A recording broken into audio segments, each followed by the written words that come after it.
One epic after another. And we are lucky to have Jon Krawczynski here on the Jon Krawczynski here from San Antonio to talk about the Timberwolves' latest epic victory. The last two games have been stunning. We're going to get into all of it. Anthony Edwards, Mike Conley, Chris Finch, the atmosphere in San Antonio, San Antonio's counterpunches. We have so much to talk about here. This is the Jon Krawczynski Show. This is part of TalkNorth.com. Best way to listen to this show is to subscribe to your favorite podcast app. Make sure also to watch this show on YouTube and follow the Jon Krawczynski Show on Instagram and Facebook so you'll see each episode as it is released.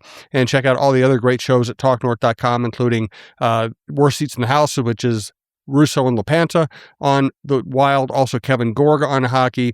We got lots of good stuff. Just check it out. You will enjoy it all. Well, we are coming to you from the Aquarius Home Service Studios, and we are presented to you by Lexus of Wayzata Maplewood. We also want to welcome a new sponsor, Great Clips. Jon, I don't think we can start anywhere else other than Anthony Edwards.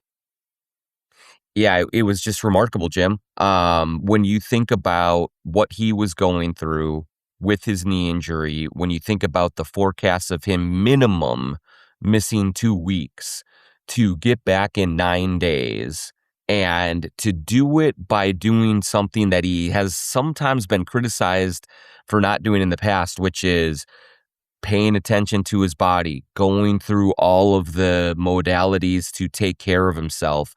He put himself in a hyperbaric chamber. He did all sorts of pool work just to try and rush and get back.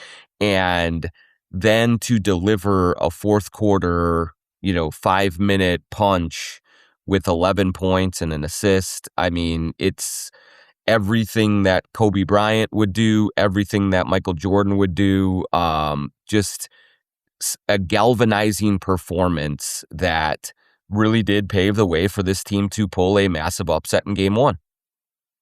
Yeah, incredible stuff. I thought being around the facility this weekend, I kept on hearing maybe Friday, maybe Sunday, maybe Friday, optimistically. It sounds like people in Ant's own corner were thinking Wednesday at the earliest. So what do you think the conversations were like with Ant, Finch, and Conley, Tim Conley, that allowed Ant to actually get on the court? Because we are talking about a franchise player here, and they don't want him to suffer a short-term injury that takes him out of the rest of the series. B, they don't want to damage him long-term.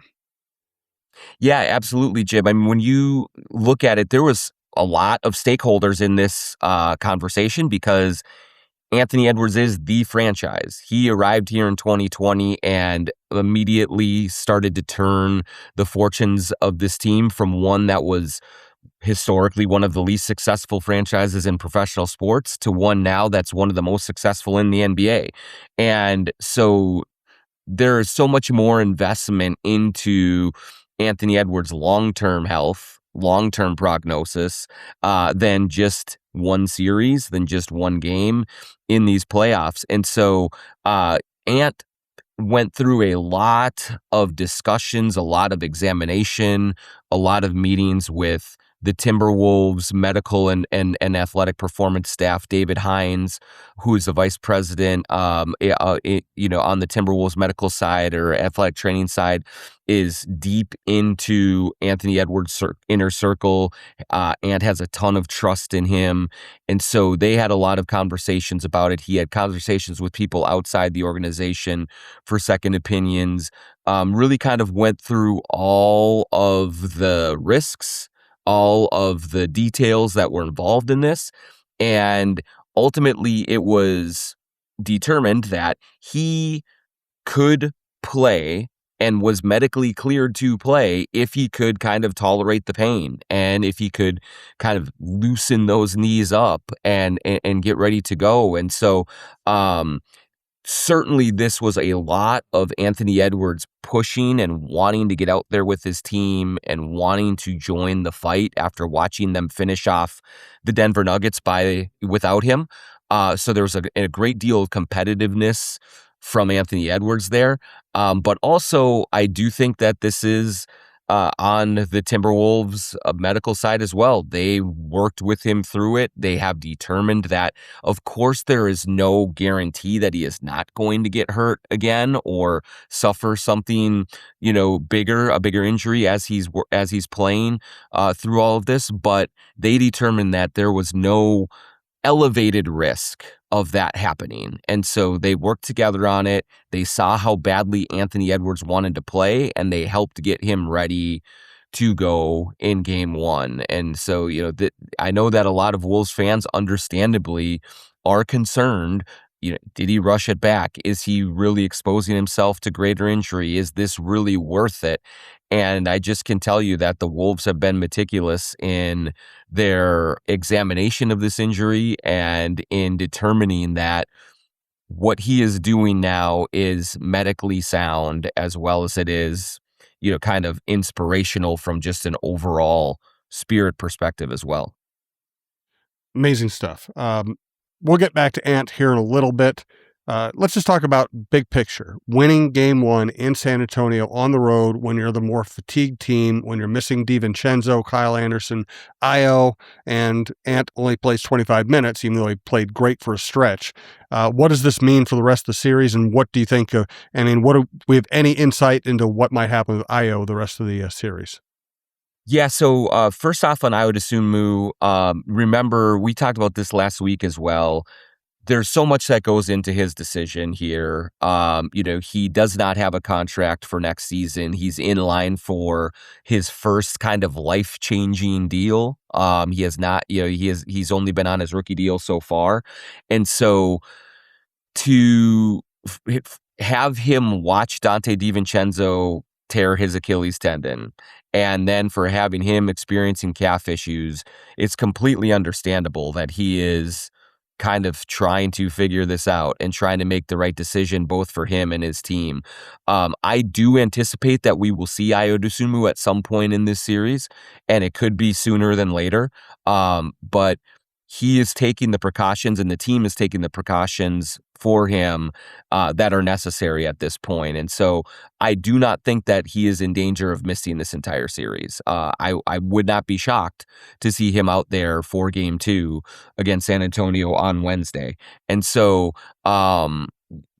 we start there with what that is. With when you look at the zooming out to the big picture, to get game one, Jim, on the road, it just really positions the Wolves to go into this series with a full attack mentality now. Now you're playing with house money in game two, and you already have taken home court advantage away. You already have put the pressure on a team that is younger, that has not been here before, to come out in game two and play with desperation and play much better. That may work in the Wolves' favor. I do think that there were times in game one where Wembanyama, where Castle, where Harper, where some of these really young guys were sort of showing signs of a little bit of weight on their shoulders.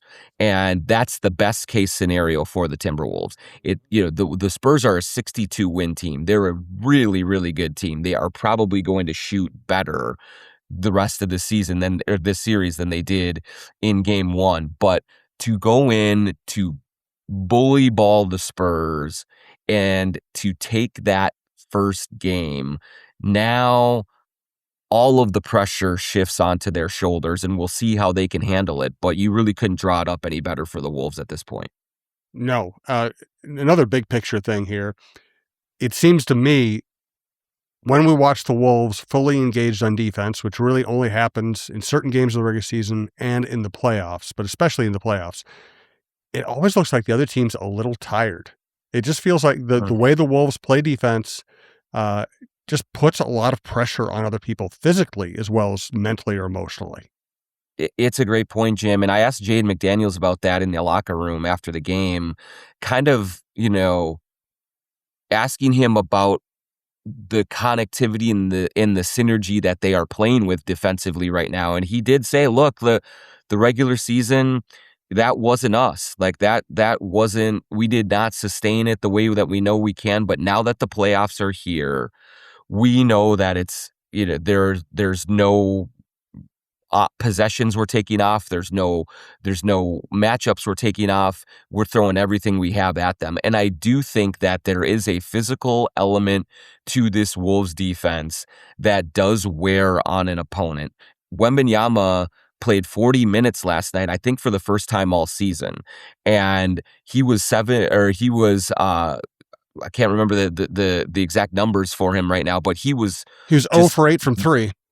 0 for 8 from 3, and he did down the stretch look a little bit more tired. He was not as active at the rim defensively in those last few minutes as he was in the first half, which he was an absolute bat out of hell. In that first half and really in the first 3 quarters. But that's been the Wolves' approach these playoffs is we're going to wear down Nikola Jokic and Jamal Murray and get them in the fourth quarter. And you would think that maybe that would be a little harder to do against the young legs of the Spurs, but man, it did look like that worked in their favor in game 1 against San Antonio. It looked like guys were breathing heavy. It looked like guys were adjusting to the intensity and the physicality. And the Wolves were the team that came out of that just looking like the team that was in better shape. And I do think that factored largely into the outcome here, into just being able to get, because it wasn't just Wembanyama that missed threes. It was De'Aaron Fox that missed them. It was Champagnie who had that great look at the end to win the game, and he missed it. And you got to wonder if just their legs were a little wobbly, and they just weren't quite feeling it. And so I think that's the recipe for success here for the Timberwolves going forward. I also thought it was really funny. In his on-court interview after the game, Edwards pronounced Champagnie's name correctly. Then in the post-game press conference, he pretended he didn't know how to pronounce his name. Well, I just think there's always this team likes jabbing people in a lot of different ways. It does. I mean, they do chalk trash. They do flex after wins, even as narrow as that one was. And they are not going to apologize for it.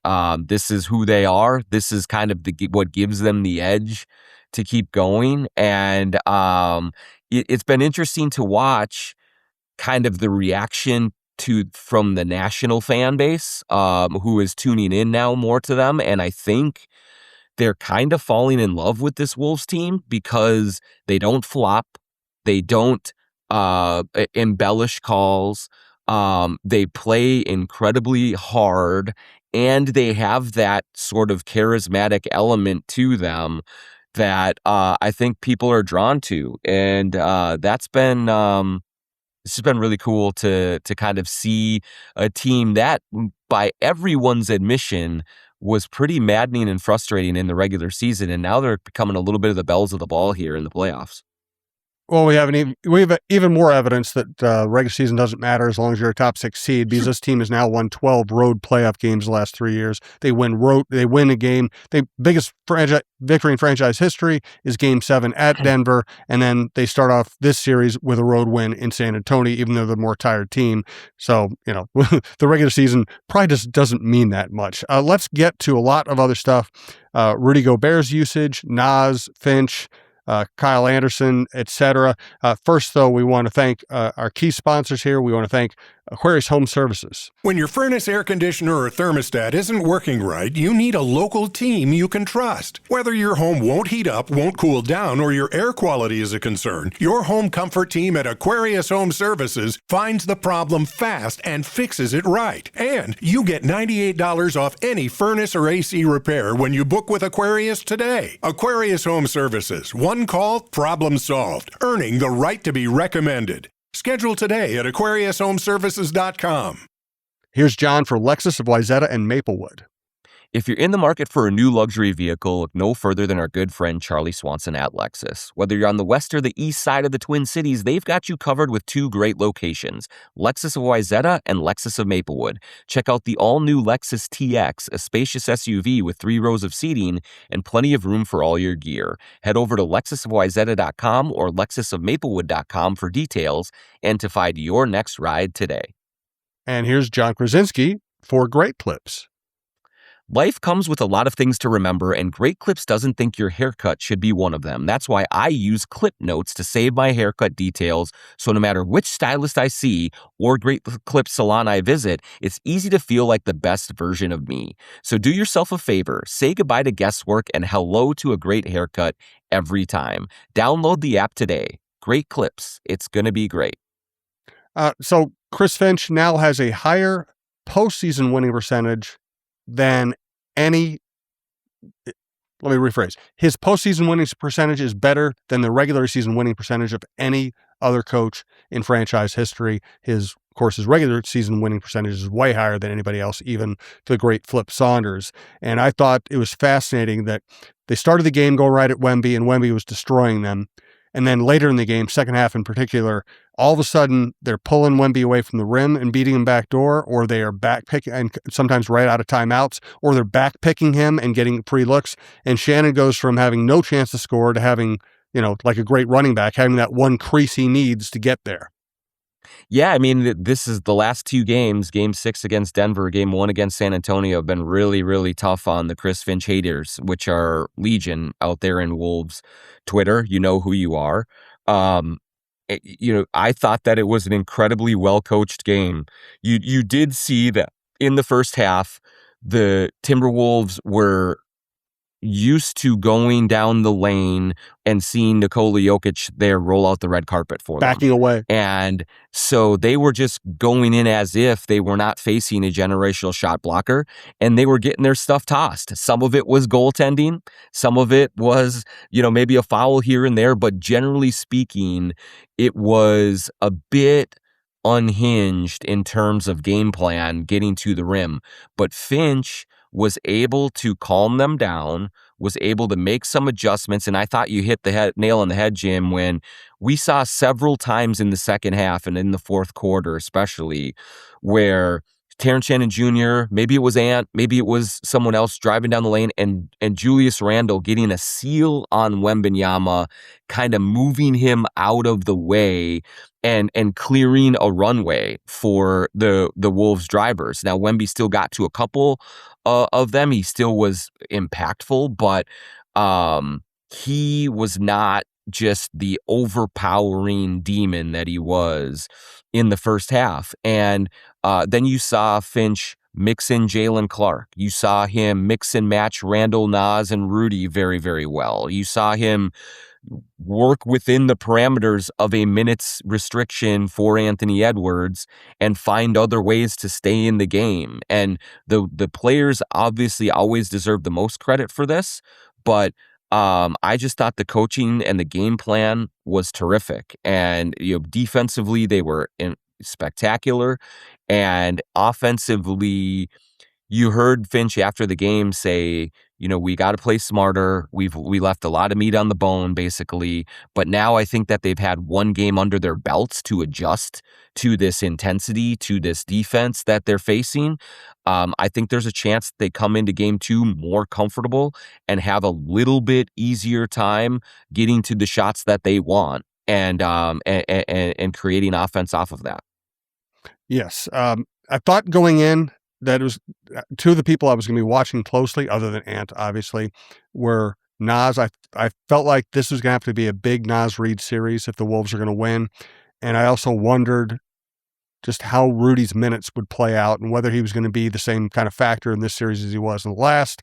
It turns out Naz has a great first game, and Rudy didn't play a whole lot in the second half. Do you think that was just specific to this game, or do you think that's going to happen more often as the series goes on?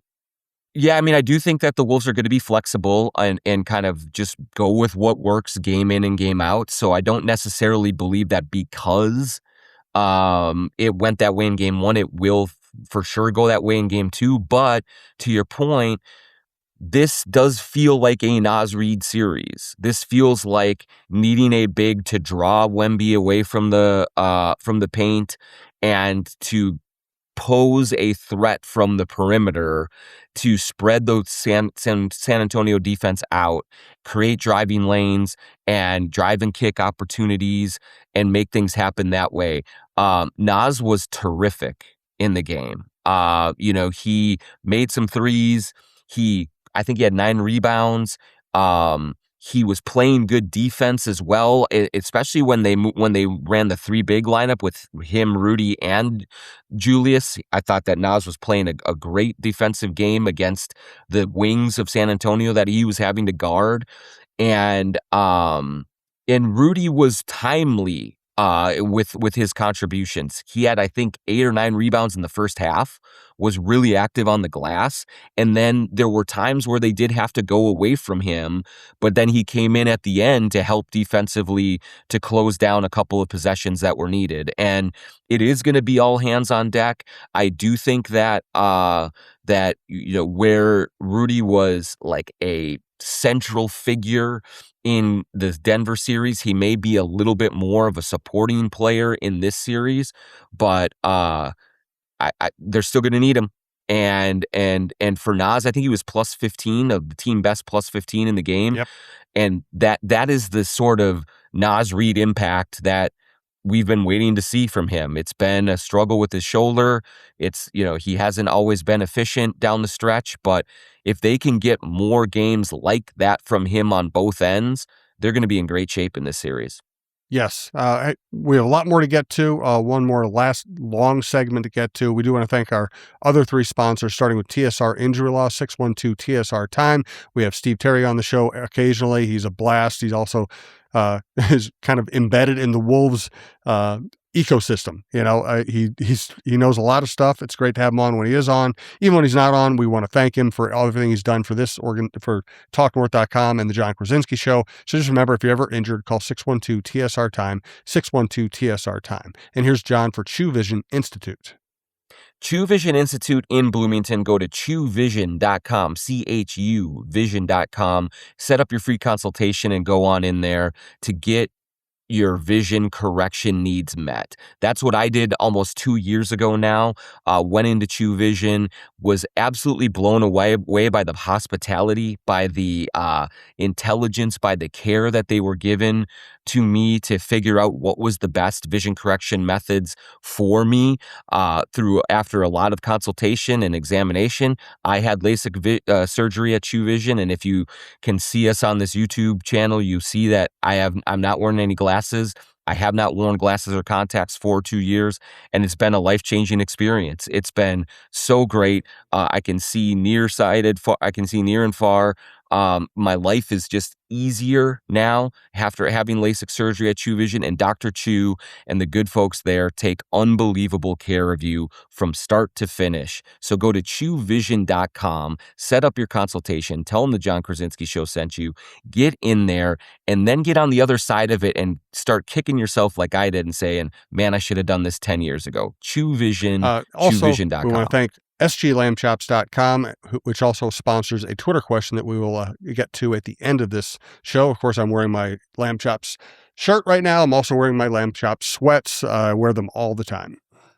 I have Lamb Chop shorts on right now. They are my favorite shorts that I've ever worn, are Lamb Chop shorts. You go to sglambchops.com, put in the promo code JONK20, and you get 20% off anything that they have at Lamb Chops. Super stylish stuff that you can wear around Friday night on the North Loop. Super comfortable stuff that you can wear on a Sunday afternoon, lounging on your couch, watching some games, and getting ready for the week ahead. They have great stuff that fits, that is high quality, that is affordable, and they will take care of you. They are a local company that is embedded and invested in this community. So go to sglambchops.com, use the promo code JONK20 for 20% off anything you get at Lamb Chops. I'm just wondering, will Ant and Cat guard each other in the finals? I've been texting with Kat a little bit. The Knicks are playing unbelievably well right now. They are blowing everyone out lately. Kat is playing great. And, I feel really comfortable saying that the Knicks have a great path to get to the finals. We'll see with the Wolves. They are looking very good right now, but the level of competition that they are facing on a night in and night out basis with San Antonio, and if by the grace of God they move forward, whoever they face in the Western Conference Finals would be a huge mountain to climb as well. And so I'm not ready to go quite there yet. I'm not planning for June yet, but man, you just do kind of lick your chops and think, what if, because that would be a series to end all series, but mostly just thrilled for Cat right now because he's playing at an incredibly high level. They are clicking and things are going really, really well for New York. Yes, no doubt about it. Let's get to Mike Conley. If Anthony Edwards hadn't made himself the story of game one, Mike Conley might have been the story of game one. Just amazing, Jim. And another guy who so many people in the Wolves sphere of observers wanted, put in mothballs and put on the shelf. There's a reason that Chris Finch kept trusting Mike Conley. And the reason is because in the biggest of moments in these playoff series, Mike Conley almost always comes through. We've seen him block LeBron James' shot. We've seen him make big shots. We've seen him handle the ball and get them into offense, over the last 4 years. We've seen him have big steals against Denver. We've just seen him do so many winning things that I just can't blame Chris Finch for saying, I'm going to ride him until he literally cannot walk anymore. And when you see him in game one against a very young, very big, very athletic Spurs team, still just calmly running the show, and every time the ball swung to him for a big shot, he made it. It was remarkable. He's 38 years old. He is playing the best basketball of the year right over these last 3 weeks or so. And I think he's healthy. I do think that the time that he was given off and the low minutes are really paying dividends right now. But he's been just invaluable. And it's not just Chris Finch talking about him, Jim. You listen to any teammate who you ask about Mike Conley, and you can just see how big of a lift he gives them when he is out there on the floor, when he is getting opportunities. They know how important this is to him, and they see him coming through in these really intense moments. And obviously Anthony Edwards' return from injury was the big sail lifter in game one, but Mike Conley going out there and battling the way that he did on both ends and making things happen and being a plus 13 gives this team as big of a boost almost as Ant did. He is that important to what this team does. I was just thinking about it. We've both been in a lot of locker rooms. I'm older than you, and I've probably been in more different sports, covering all the things I've covered. And, sometimes fans are like, oh, you get to go in the locker room. Well, honestly, a lot of time in the locker room, you're in there and there's just this underlying tension.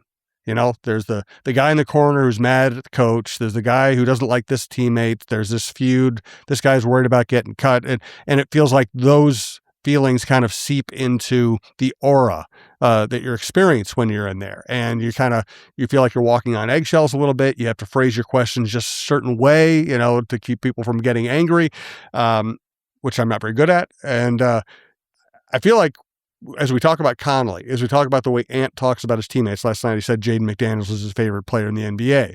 The way people talk about Ant, the way the kind of the calm presence of the three core guys, Naz, Ant, and Jaden. The way Jaden, as you pointed out, kind of took the heat on his own shoulders when his team was hurting against the Nuggets. I always feel like when I'm in there after a game, even after a loss, that and Conley probably has a lot to do with this, there is this sense of togetherness and, hey, we're going to figure this out. Yeah, I think that the locker room harmony is at a all-time high for at least for this season or the last couple of years, Jim. I do think that there were moments in the regular season where this team did a little bit of navel gazing, that that they were too worried about their own things and whether they were getting enough shots or whether they were in the right role or whether they were playing or not playing, things of that nature. And that was one reason that they were underwhelming in the regular season. It just seemed like they were all kind of like, no one was mad at each other. It wasn't a bad chemistry at all, but it was kind of like more individual. It was more focused on themselves a little bit. And I give them all the credit in the world that once the playoffs arrived, there was a switch that flipped that way. Like, they have not worried about themselves individually at all in these first 7 games of the playoffs. They have given themselves up to the team in a way that is really endearing, in a way that is really admirable and noble. Julius Randle is not getting 20 shots a night, but man, is he battling on both ends as hard as he possibly can. Rudy is sometimes a major factor in the game plan. Sometimes he's sitting on the bench for large portions of the fourth quarter, and he's not griping and grousing. Terrence Shannon Jr. went from not playing at all to starting the last 2 games, and he's handling that well, and everyone's happy for him. So the selflessness has arrived at exactly the right time. And so it just does feel like a group that has finally said, look, if we don't come together, if we don't set aside whatever individual goals we have for ourselves and put the team forward, it sounds all cliche and it sounds corny, but that's what's happening. Like, that's why they're playing so well. And that's why they've been able to weather these major injuries that they've had and still keep going. And so I just think that that spirit is carrying them forward right now. And it's so important to them, and it's going to be important to them because they are facing teams now that if you are not all in, you're going to get wiped out. Like, there's no margin for error with the Spurs. There's no there if they were to advance, there's no margin for error with the Thunder.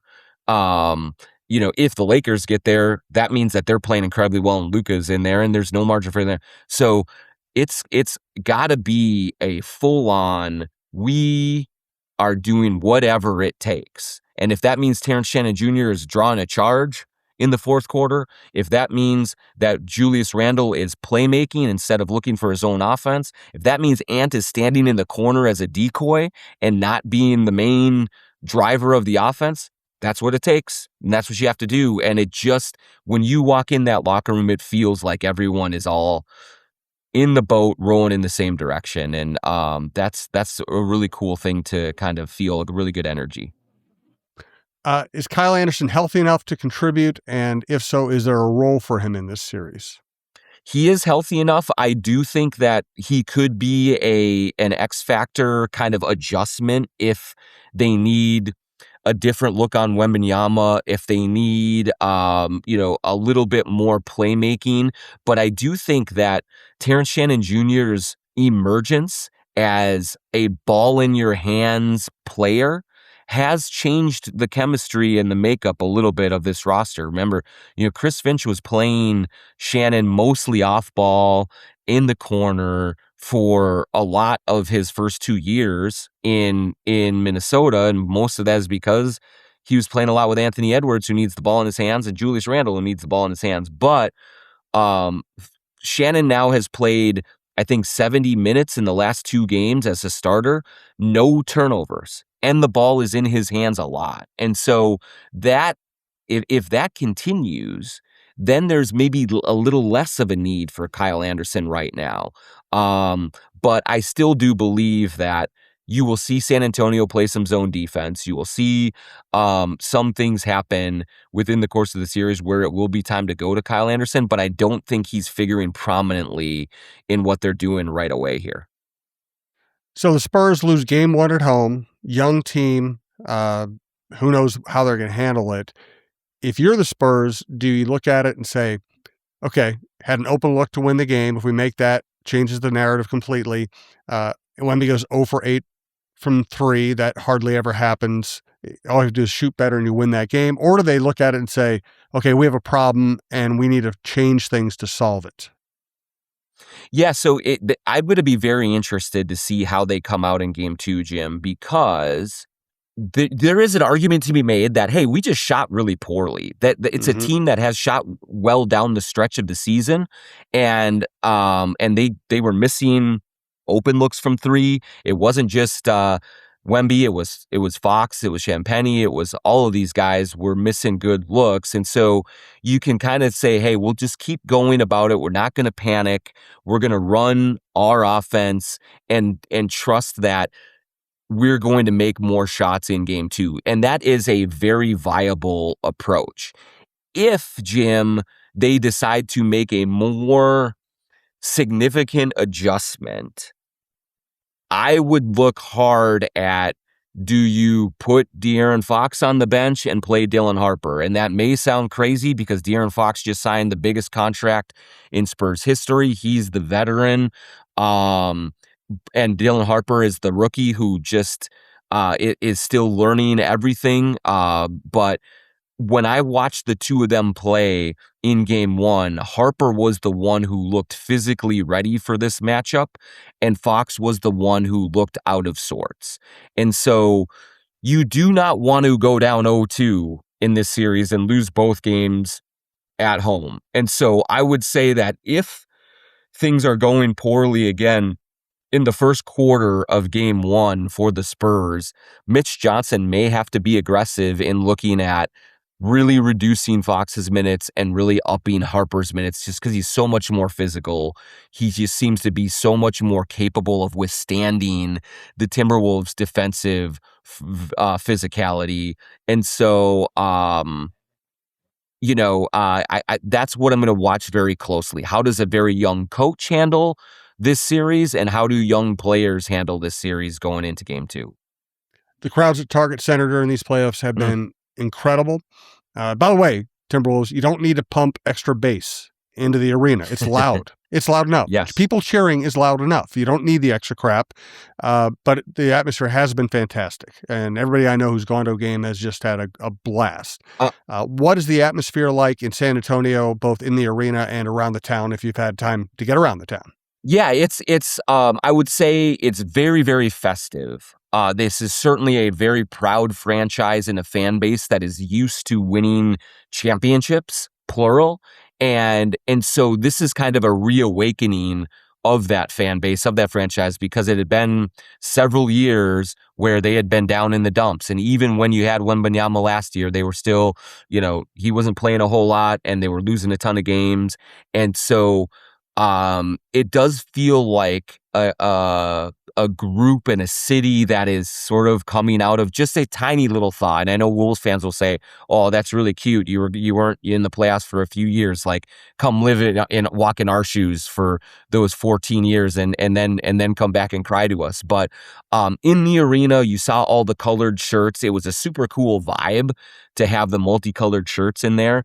It was not definitely loud like it was in Target Center, except for a few occasions. Like, certainly, the Harper steal and dunk at the end, a couple of little runs that the Spurs went on, and maybe they crept ahead by 5 or 6 points several times. It did get really loud in there, but it never got ear-splittingly loud because, to the Wolves' credit, they always had a counterpunch for whenever the Spurs were coming at them. And so I would expect it to be loud again on Wednesday night. But if you want to compare it to what we heard in Game 6 against Denver and Games 3 and 4 against Denver, it was not on that level. But to be fair, I don't know many crowds that have been on that level in the 25 years I've been covering the league and going around everywhere. I mean, it was that crazy. So I'm already looking forward to Friday night at Target Center, whether it's 1-1 or, my gosh, if it's 2-0, what that crowd will be like. But I will say that it was really, really fun in that arena in San Antonio for Game 1, and I expect more of it for Game 2. Let's wrap up the show with our Twitter question sponsored by sglambchops.com. Yeah, go to sglambchops.com, promo code JONK20 for 20% off anything you get at Lamb Chops. And 2 quick ones, one from my wife who sent one on Twitter. Hi, John. Big fan. I'm wondering if you ever sleep and have you eaten a vegetable lately? I ate vegetables yesterday, honey. I did. Even had, a Subway sandwich for dinner. So I was eating healthy. I have not slept. It's like 2.5 hours. There's just these late games are ridiculous for giving people a glimpse behind the curtain. These 8:30 starts. I'm right until through 4 or 5 in the morning.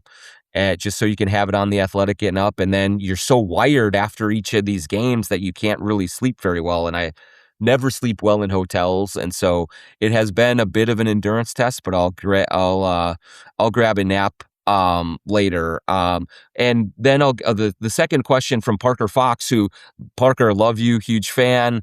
Like to see your rise, in Twin Cities media. It's been really cool to see. Who will have the ball more in primary ball handling, ball screen action through this series?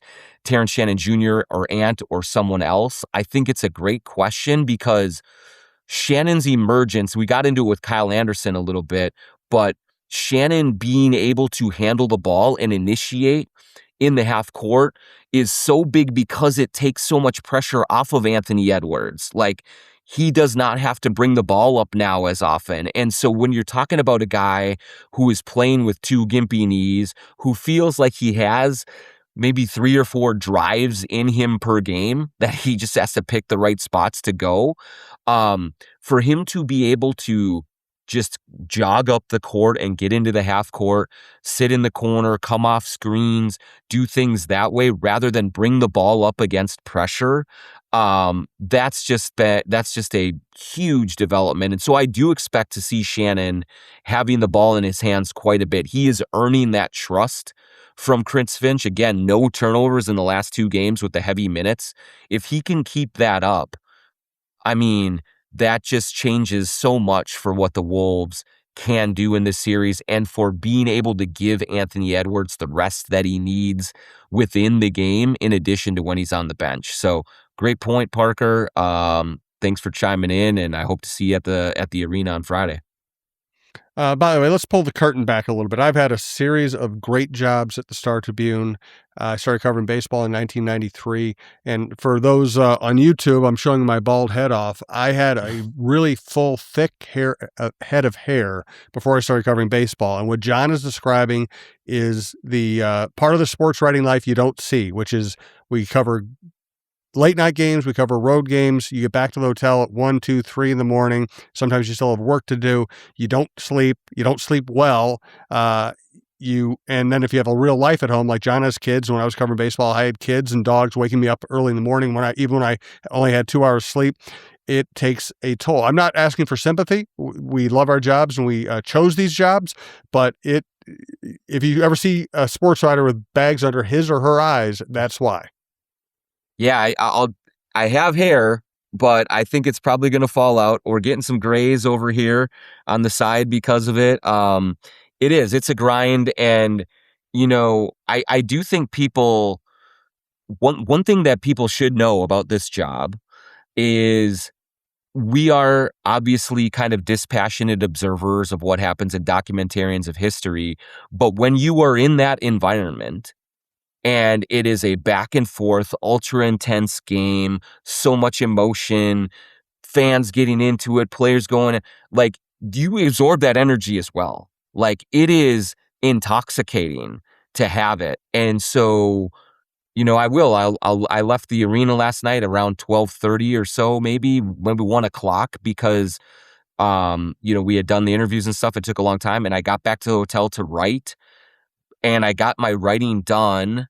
And then it's like, okay, go to bed. But I'm just staring up at the ceiling because, like, there's so much energy going through your body that you just cannot come down from it in any reasonable amount of time. And so then you go to sleep for a couple hours, and then your phone starts buzzing, and then, we have podcasts and we have other obligations, and you're checking with the kids and all that stuff. And you're right. I'm not complaining.